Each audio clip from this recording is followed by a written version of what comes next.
کس کے لیے؟ سبجیکٹ کے بارے میں بتا رہا ہے، یعنی آئی کے بارے میں بتا رہا ہے۔ سینٹینس 3 قسم کے ہوتے ہیں، سمپل، کمپاؤنڈ، کمپلیکس۔ اب ہم سب سے پہلے سمپل کی بات کرتے ہیں۔ Simple sentence consist of one ورب اینڈ ون تھاٹ، یعنی ایک سمپل سینٹینس ایک ورب پر اور ایک سوچ پر یا ایک خیال پر مبنی ہوتا ہے۔ اس میں ایک ایکٹیویٹی کے بارے میں بات کی جا رہی ہوتی ہے، جس طرح آئی لیو ان لاہور، اس میں یہی کہا جا رہا ہے کہ میں لاہور میں رہتا ہوں، ایک ورب ہے لیو، کام یعنی رہنا، تو ایک کام ہو رہا ہے، تو اسی وجہ سے تھاٹ بھی ایک ہی ہے، اس میں اور کوئی ایکٹیویٹی کا کوئی بھی اور خیال کا ذکر نہیں ہے۔ اس کا سیکنڈ سینٹینس ہے I have done my duty, میں نے اپنا فرض ادا کر دیا ہے۔ ہیو ڈن، تو یہ بھی ایک ورب ہے اور اس میں ایک ہی تھاٹ کی طرف اشارہ کیا جا رہا ہے، تو یہ ایک لحاظ سے سمپل سینٹینس کہلائے گا۔ اب ہم بات کرتے ہیں کمپاؤنڈ سینٹینس کی۔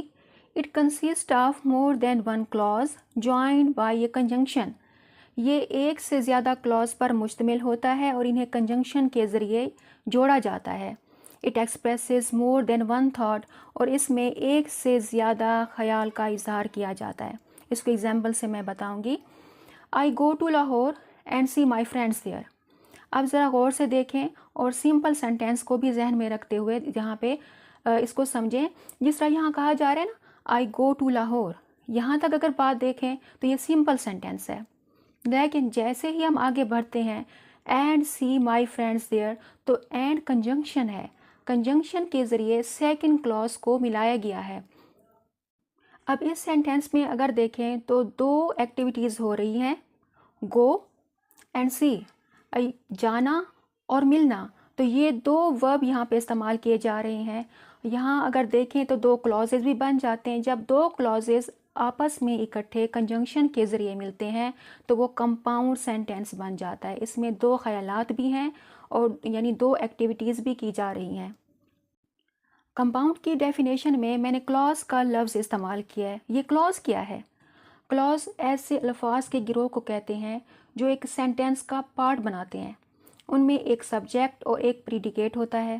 اگر اس کی ڈیفینیشن دیکھیں تو یوں ہے، a group of words which requires another group of words to give a complete sense، الفاظ کا ایک گروہ جو الفاظ کے دوسرے گروہ کو ریکوائر کر رہا ہے، یعنی اس کو ضرورت ہے دوسرے گروہ کی، تو یہاں سے وہ ایک کمپلیٹ میننگ بھی دے، تو اسے کلاز کہا جاتا ہے۔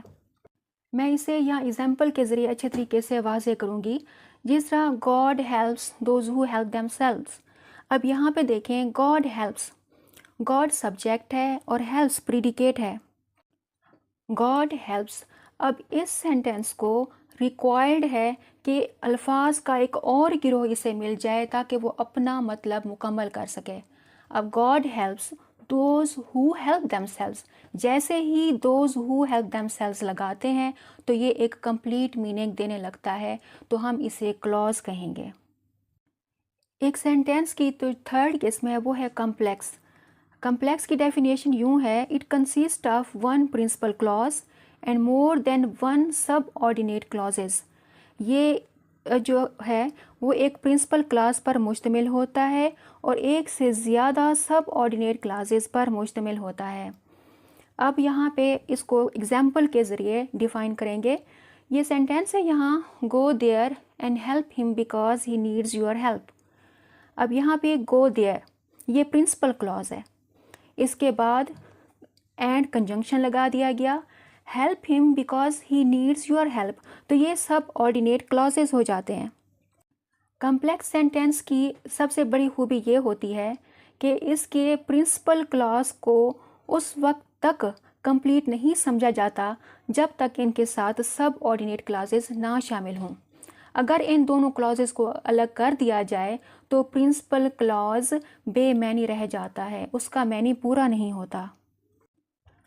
موسٹلی ایسا ہوتا ہے کہ کمپاؤنڈ اور کمپلیکس سینٹینسز کو اکٹھے ملا کر ایک لینتھی سینٹینس بنا دیا جاتا ہے، جس کو میں یہاں پہ ایگزامپل سے واضح کروں گی۔ یہاں پہ ہے do your work because this will improve your writing skill and I wish you improve it. اب یہاں پہ آپ دیکھیں تو کمپاؤنڈ اور کمپلیکس کو اکٹھے ملا دیا گیا۔ یہاں پہ do your work because this will improve your writing skill, یہ کمپاؤنڈ ہے، جیسے ہی اس کے ساتھ اینڈ کنجنکشن لگا دی گئی تو آگے آئی وش یو امپروو اٹ، تو یہ کمپلیکس میں شامل ہو گیا، یعنی اس میں زیادہ ڈیٹیل آ جاتی ہے، ایک دوسرے پر ڈیپینڈ کرنے لگتے ہیں یہ سینٹینسز، تو یوں کمپلیکس اور کمپاؤنڈ سینٹینسز مل کر ایک لینتھی سینٹینس بناتے ہیں۔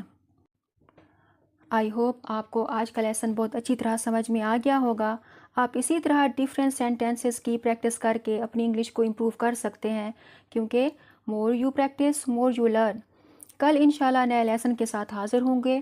ویڈیو پسند آئی ہو تو اسے لائک، شیئر اور سبسکرائب ضرور کر دیں تاکہ آپ کو زیادہ سے زیادہ سیکھنے کا موقع ملے۔ شکریہ۔